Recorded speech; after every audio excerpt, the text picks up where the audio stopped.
Okay. Welcome back to Ranma Half Anime Review, part number 24. This I'm reviewing the first 6 of 12 OVAs for Ranma Half. Yep.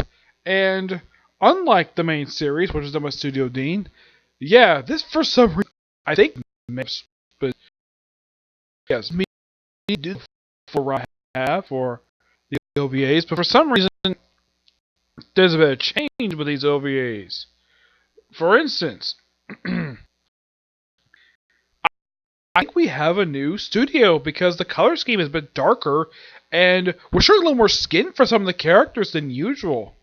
Yes, which is quite unusual for this particular series. For instance, in the very first OVA. Now the first OVA is basically called Shampoo's the Contrary Jewel.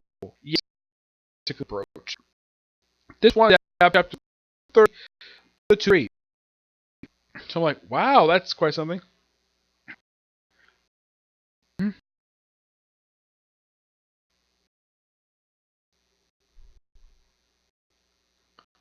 I think the OVAs may have been done by the studio, but this is done by like a later date. So I thought that was kind of weird.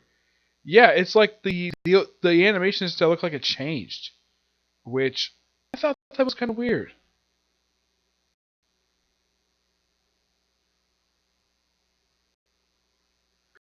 Yeah, it's like different color scheme and a lot more skin, which I thought that was interesting. Yes, I mean, there's like two characters you see a lot of skin for these characters. Now, in the case of the first one, okay. Now, this one is basically all about, like I said, shampoo, and she finds a jewel from her grandmother's collection. This jewel that can change stuff. You turn upside down, you hate somebody. Turn right side up, you love somebody, and apparently she didn't get that portion, so she goes basically on her normal way. Then she beats up Rama for some reason. Yeah, because for some reason now she hates him for some reason. And yeah, Uku is in this one. Yeah, she's in this one, plus like three others. Yeah, of the six, basically, she's absent for only about two. Yeah, she's absent for the third and fourth OVA, Uko and Shampoo. But they're in for most of the time. And this one is particularly infamous because this OVA does something that the series never did. Show Shampoo completely in the nude. Though you don't see anything below the belt. But yeah, you do see her completely naked, taking a shower. Yes. Which I'm like, damn, Studio Dean, you're taking basically risk with this. I mean, a fully nude Shampoo. Now, Shampoo has been kind of shown nude before, but mostly her breasts were censored, basically by her hair. This time, nope, you do get a chance to see her full breast. Yeah, I thought this was kind of weird, but it's the creator of Inuyasha, who's, despite the fact, here's the thing, this is a woman drawing this series, and yet there are frequent instances of female nudity in the series. I would have thought maybe she was supposed to have female nudity. Nope, it's all female. Yep. And Rama goes to visit her. Of course, she beats him up. Of course, she first basically is happy to see him. And apparently her personality, she basically, here's kind of the strange thing about the brooch. Takes it off, perfectly normal. Puts it on, she's a completely different person. Oh yeah, and Rama is completely oblivious to this jewel. And he's never told about the property of this jewel at all.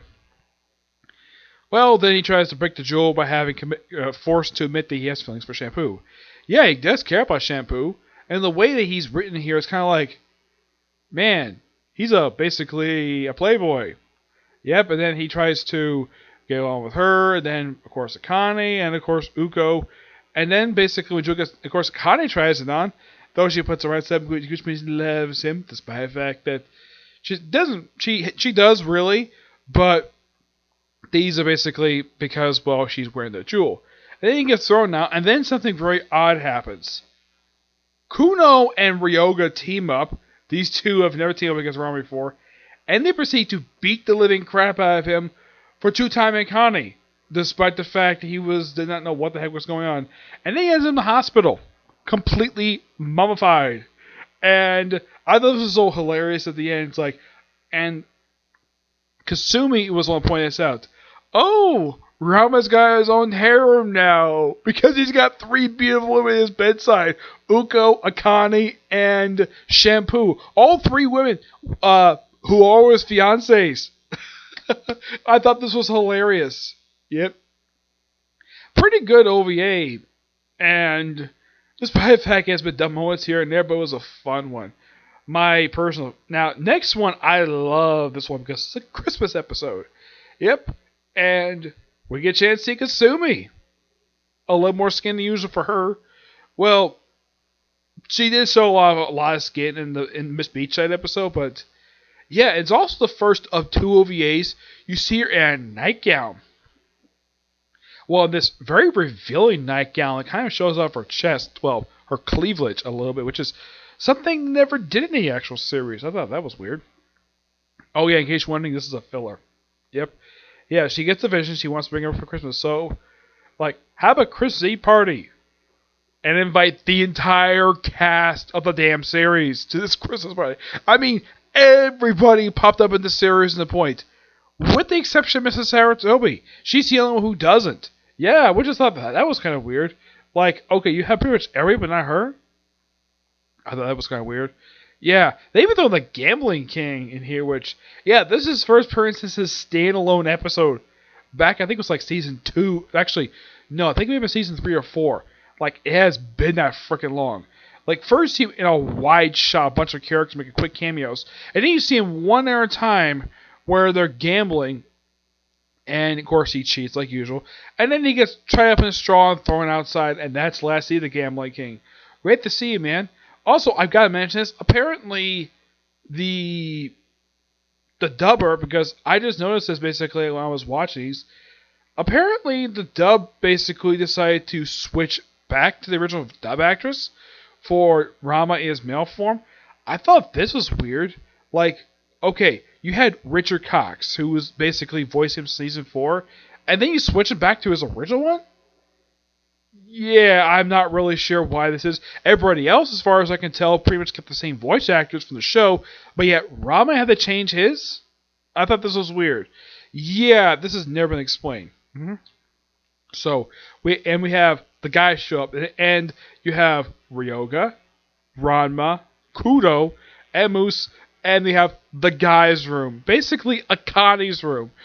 And, of course, Sanosuke is there. I thought this was, and of course, Kadachi's here, so I thought this was so hilarious. And it's like, huh, so this is Akane's bed chambers. And, of course, Ryoga makes a good point. Don't you dare defile this room. Now, Ranma is saying nothing to this at all. So I'm like, this is his fiance's bedroom. Ryoga is, despite the fact he's kind of got a crush on Akane, he's absolutely right. Do not mess up her bedroom. Kudo probably won't give a damn about it, but Ryoga, now Moose basically won't give a damn either, but if this was Shampoo's room, he probably would feel the same way.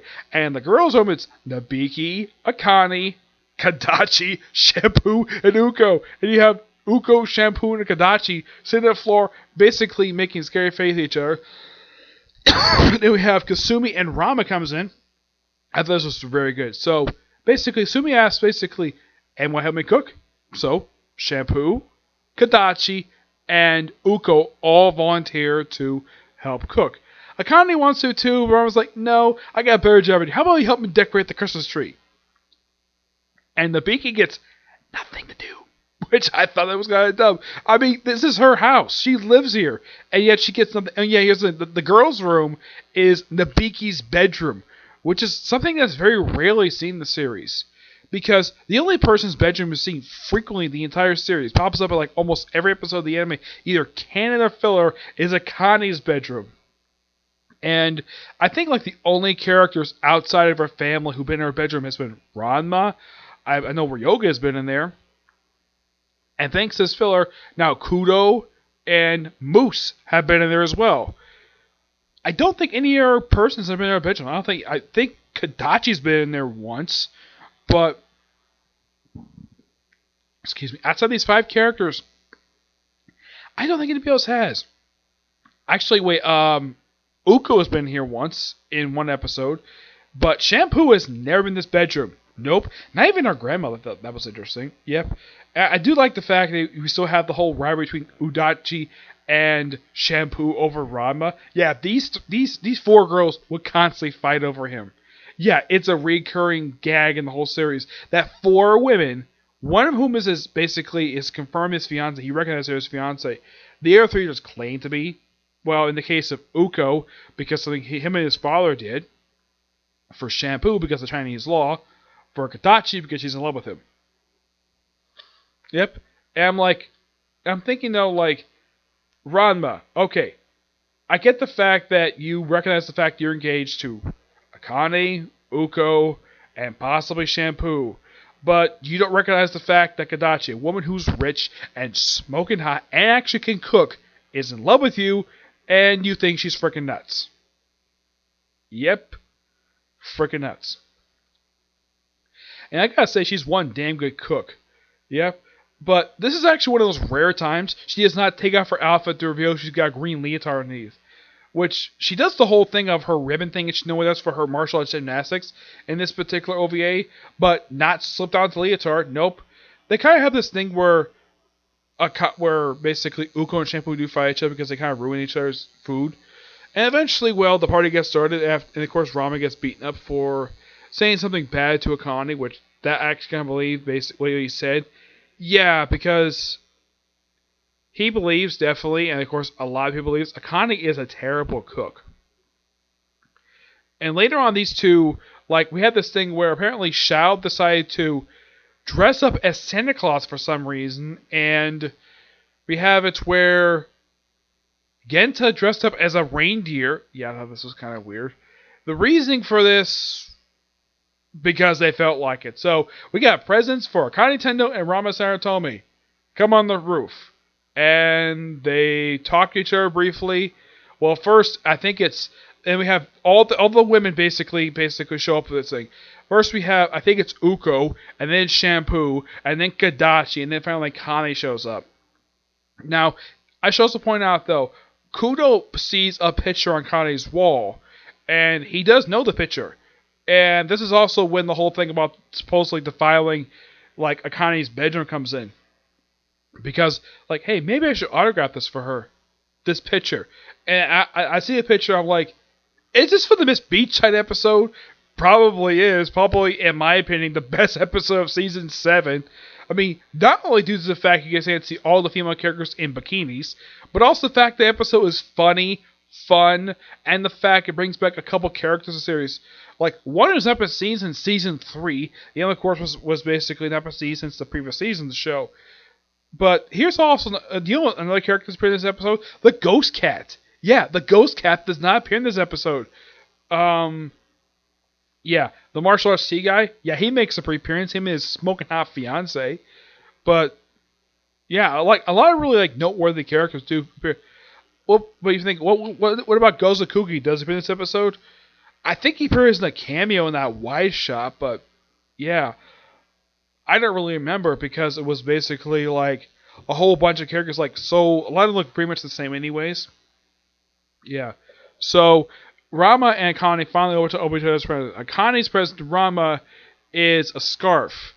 I'm thinking, okay, Akane, who has feelings for Rama, basically gives him a scarf.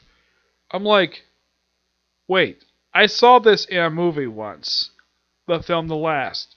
Though the film The Last came out I think it was almost 20 years after this basically episode aired. The only difference is, between Akane and Hanada. Hanada is better seamstress than Akane is, but it's a pretty decent looking scarf. I mean, yeah, that's the thing with Akane. She's terrible at a lot of stuff. I think the only thing she's really good at is martial arts. I mean, she's terrible at cooking. She's terrible at being a seamstress.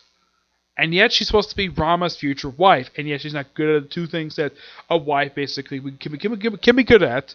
I mean, my mom can sew really good. My grandma can sew really good. My sister can sew really good. I cannot sew at all. I have basically stitched together some hot mitts, but not not like a scarf. It's kind of difficult to do. Yeah. According to Ranma, says that he put them between his thumbs, and of course, Akane wraps her present from Ranma, and it's the picture.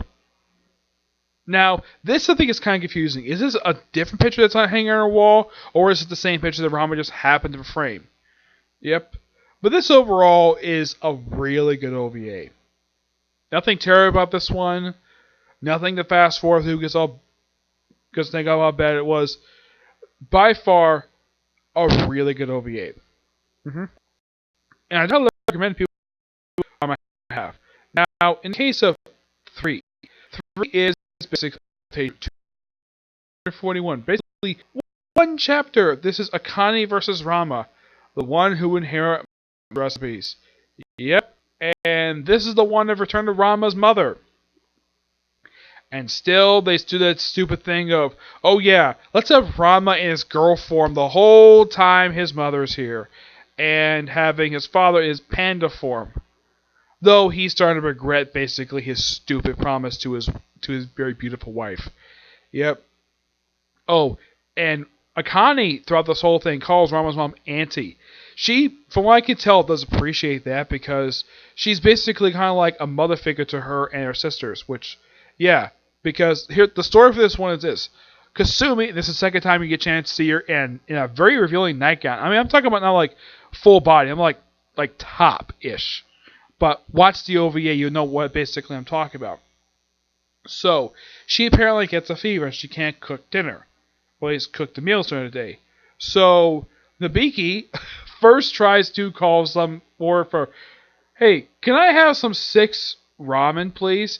And of course, well, before he basically put the full order through, Xiao hangs up his, I make no source of income. I have 3 unwed daughters and 2 freeloaders.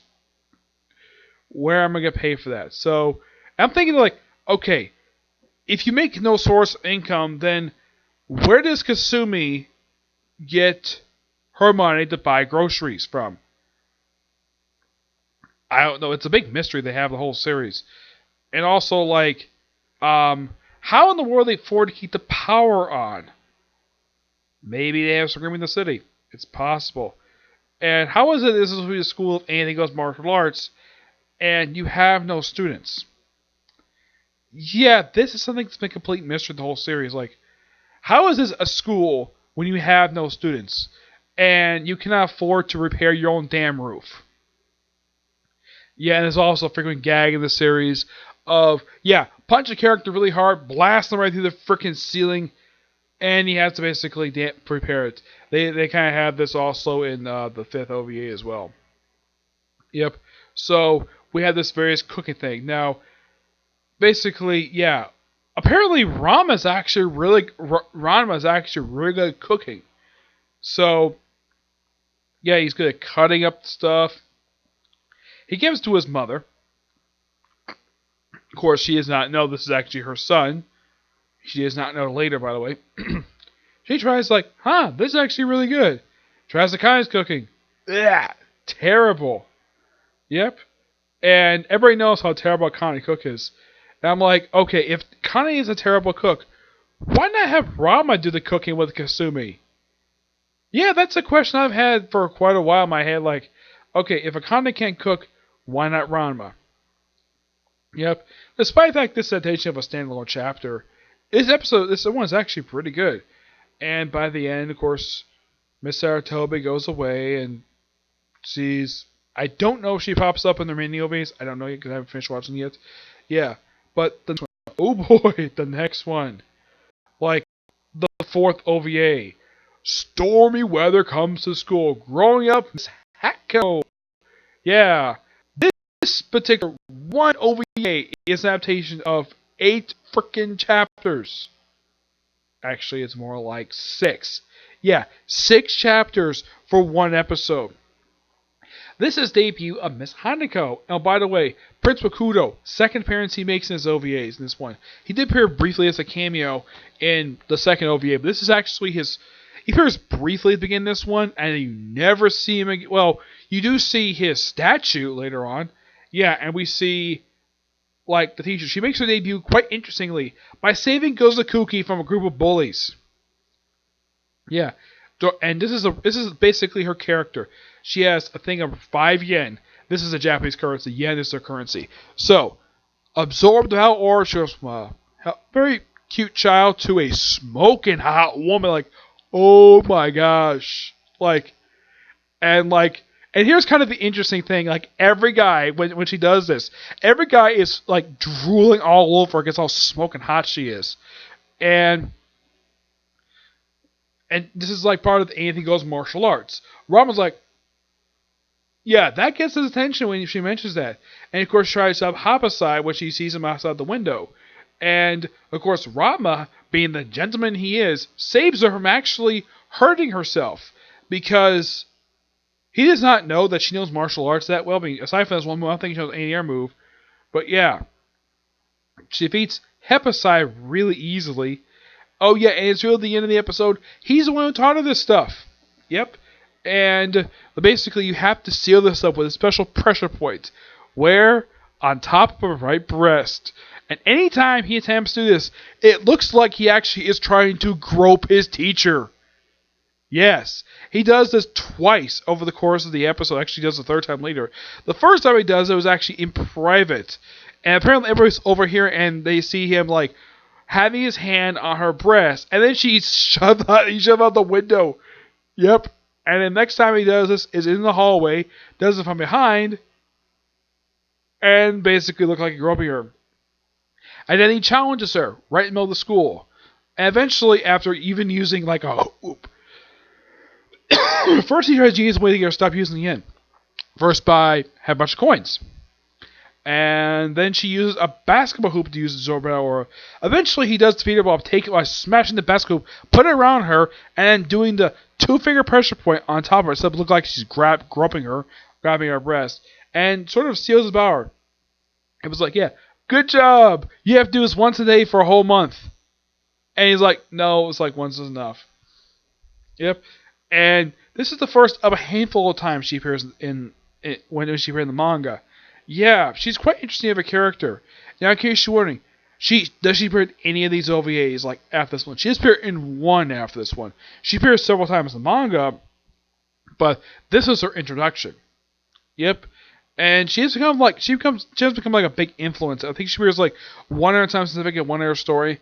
The rest of the time I think she appears in cameos. And I'm thinking the whole series, okay, so up until they introduced the principal, like, who the heck is in charge of this place? After he was introduced, like, okay, who the heck are the teachers of this place? Because I think for a lot of people who watch this, like, who is teaching these kids? And then they bring in this teacher, this smoking hot teacher. Heck, when she's in her, like, small form, she's still a beautiful woman, despite being short. Yep. And this was actually a pretty good OVA. This probably adapting a lot of chapters. Yes, a lot of chapters. Now, the last two is basically the last two are carrying on. Yes, the first of two-parters.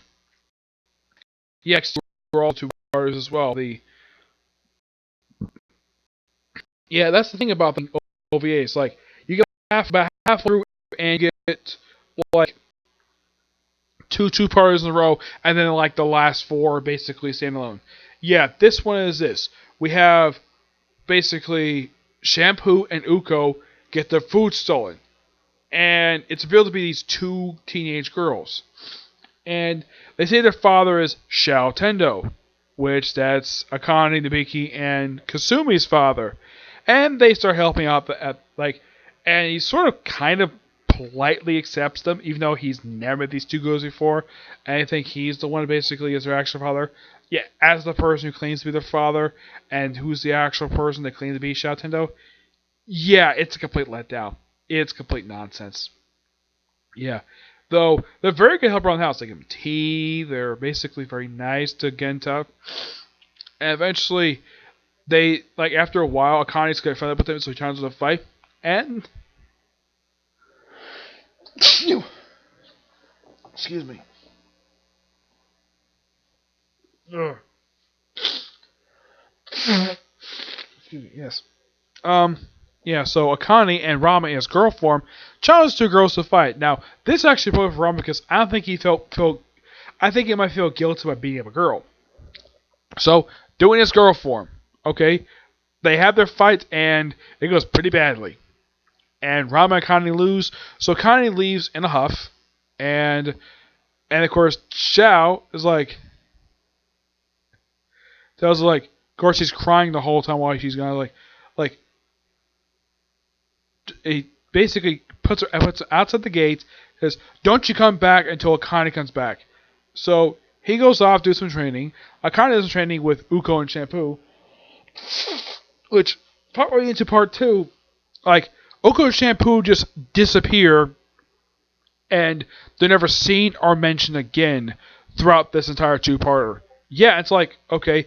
And then she basically, after all her training by herself, and of course Rama doing his training, then eventually they come back, they challenge the rematch, and they win. Though, of course, they're not going to work it together. Mm-hmm. Yeah.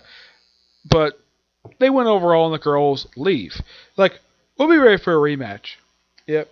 Oh, yeah, and who the person actually was Shoutendo was actually Hipposai. Yep. He's one entire martial arts. This makes it like 2 stories in a row where Hipposai is responsible for the nonsense they have to go through. Yeah. First it was Smoking Hot Teacher, now it was the 2 beautiful orphan girls. As for their actual father is, they never reveal who their actual father is. They think he's an actual martial artist. I highly doubt it's Hipposai. Yeah, because it's never confirmed, aside from Cologne, if he was, and like a couple other women he was actually any woman who actually have children with. Yeah, it's never been confirmed he actually had any children at all. Mm-hmm. Yeah. Oh, and Ganta basically mentions that like if you're engaged to give a race to Akane, which means we have to move out of the house. Yeah. So not much else to say about these 6 OVAs. They're all surprisingly really good. No bad ones, surprisingly. It's like despite the fact that 3 of the basic quotations of canon stories, I would say of these 6 OVAs, there's no dumb one per se. I would say they're probably the most. I could say probably the 3rd one. Yeah, that's by far one of the more weaker ones. It's probably the kind of the weakest one of all these. You could say also about the first one. But in my opinion, the best ones are the second one. That's really good. The 4th I thought was pretty good as well. And the 2 episodes that came right after that. Though the ending of it was pretty disappointing. But yeah, no terrible episodes. I'd say probably the first one is pretty decent for what it is. And the 3rd one's okay. But 2, 4, 5, and 6 are all really good. And, of course, the first one, okay? So, yeah, that's really it for this particular review. As for if I get time to do another review tonight, it's a possibility. I don't know. I might do one more Ranma half review, but otherwise, I got no other videos planned for today. I might do some other video, like, out of the blue that I might think of, but yeah. But until we see you in the next video, probably Ranma half. Yeah, that's the thing for today and tomorrow. I mean, tomorrow I got no scheduled review. Well, the only review I might do tomorrow, if it comes out tomorrow, is part 1 Punch Man. That's pretty much it. Aside from that, there's like nothing else. Okay? But expect some couple reviews on Saturday. Okay? To the next view. Bye.